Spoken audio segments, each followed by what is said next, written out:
Notre première question orale est relative aux frais de fonctionnement des groupes d'élus.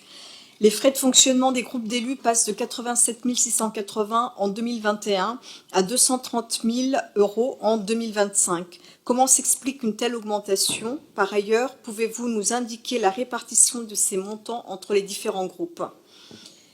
Alors, la deuxième question orale que nous posons est relative aux travaux de la cour d'école de l'école Jean Jaurès. L'an dernier, lors de l'adoption du budget 2024, nous avions voté la réalisation de travaux dans la cour de l'école Jean Jaurès. Ces travaux n'ont pas été réalisés en 2024 et, sauf erreur de notre part, les documents budgétaires qui nous ont été transmis ne font plus référence à ces travaux.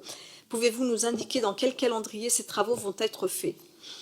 La troisième question orale que nous posons est relative à la libération du 12e étage de la tour Altaïs.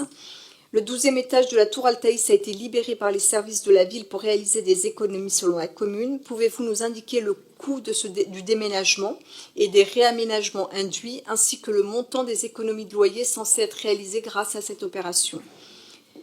Notre quatrième question orale est relative à l'accession sociale à la propriété.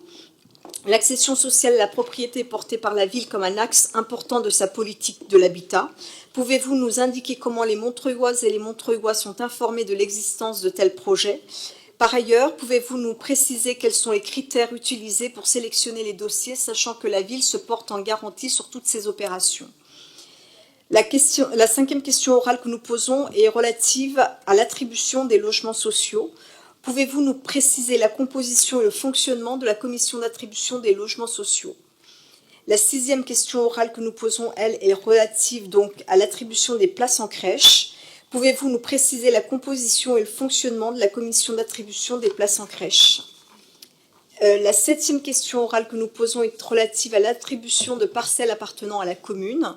Pouvez-vous nous préciser comment sont organisés les appels à manifestation d'intérêt des Montreuilloises et des Montreuillois afin d'attribuer la mise à disposition de parcelles de terrain communales, notamment dans les murs à pêche? Au vu de l'attribution récente à une conseillère municipale du groupe du maire, la question interroge quant au respect des règles légales et éthiques qui devraient s'imposer. Notre huitième question orale est relative au terrain avenue Gabriel Péri mis à la disposition dans le cadre des travaux de la Croix de Chavaux. Pouvez-vous nous indiquer comment seront protégés les arbres présents sur le terrain de l'avenue Gabriel Péri mis à la disposition de l'opérateur des travaux de la Croix de Chavaux, pour lui servir donc de base, et quel dispositif est mis en place pour éviter les nuisances pour les riverains du dit terrain? Notre neuvième question orale est relative au groupe Galiléo. Lors du conseil municipal de décembre dernier, le premier adjoint s'était porté garant du groupe privé gérant les écoles d'enseignement supérieur auxquelles la ville souhaitait céder un espace arboré public dans le Bas-Montreuil. Or, ce groupe, le groupe Galiléo, mis en cause par de récentes révélations, a été mis sous contrôle par l'État. Pouvez-vous nous indiquer si cela donc appelle à revoir vos projets en partenariat avec le dit groupe? Notre dixième question orale est relative donc à l'absence de budget vert au niveau de notre commune. Pourquoi la commune de Montreuil ne fait toujours pas de véritable budget vert alors que c'est désormais une obligation légale et qu'en tout état de cause, c'est une promesse forte des collectivités qui se disent porteuses d'une ambition écologique? Notre 11e question orale est relative aux indemnités versées aux élus absentéistes. Pouvez-vous nous expliquer pourquoi des indemnités continuent à être versées à des élus qui sont absents de façon massive, voire systématique?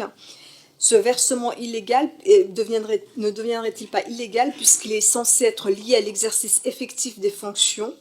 Et on se demande même s'il n'est pas constitutif d'un détournement de fonds publics. Notre 12e question orale est relative aux problématiques liées à la rénovation urbaine au Clos français. Dans un article daté du 24 mars 2025, le journal Le Parisien évoque le chantier maudit du Clos français.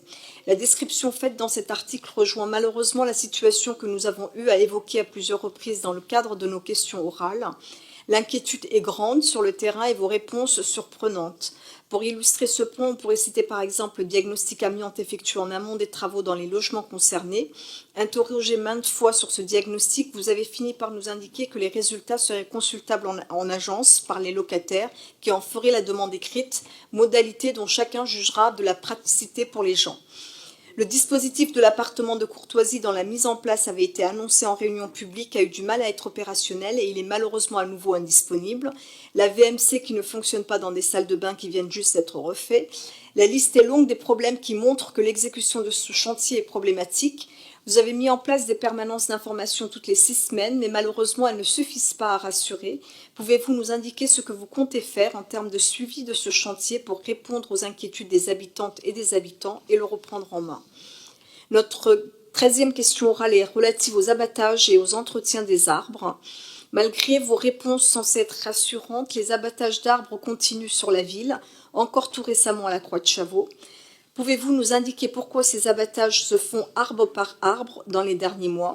Par ailleurs, les arbres plantés ou replantés après coupe sont pour beaucoup en très mauvais état, voire morts. Quelle politique précise de suivi et d'entretien est mise en place par la ville? Les arbres plantés n'ayant pas survécu seront-ils remplacés et quand le seront-ils? Enfin, l'État affirme aujourd'hui que l'abattage de 36 marronniers sur l'avenue Gabriel-Péri n'était pas en fait lié au réaménagement de l'avenue. Pouvez-vous nous le confirmer? Enfin, notre dernière question orale est relative à la présence de la ville sur les réseaux sociaux.